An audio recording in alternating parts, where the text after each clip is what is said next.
La différence entre l'homme des cavernes et nous, c'est le résultat de la science. Et ce n'est pas une opinion, c'est de la science. Notre monde n'est pas si moche.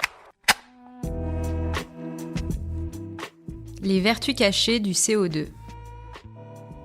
Responsable en partie du réchauffement climatique, le gaz carbonique possède des qualités méconnues qui le rendent très attractif.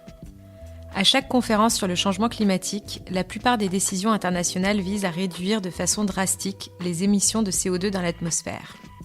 Paradoxalement, ce gaz est recherché par les industriels. Les utilisations sont multiples, la plus banale étant la fabrication des boissons gazeuses.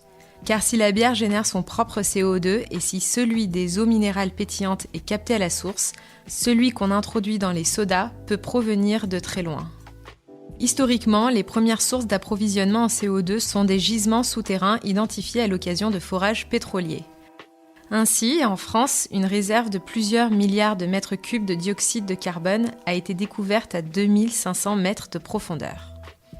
Cette zone, située entre le Massif central et les Alpes, surnommée la province carbo-gazeuse française, fournit plusieurs centaines de tonnes de CO2 par jour.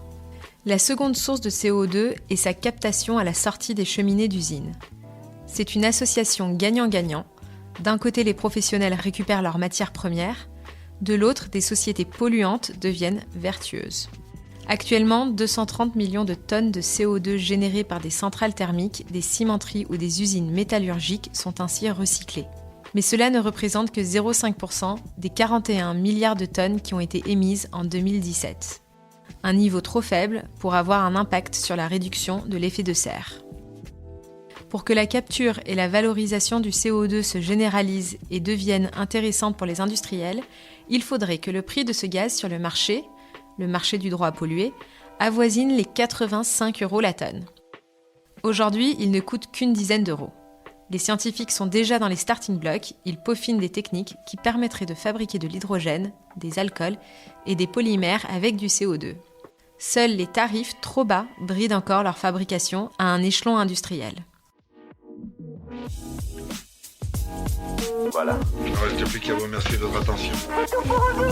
Au revoir.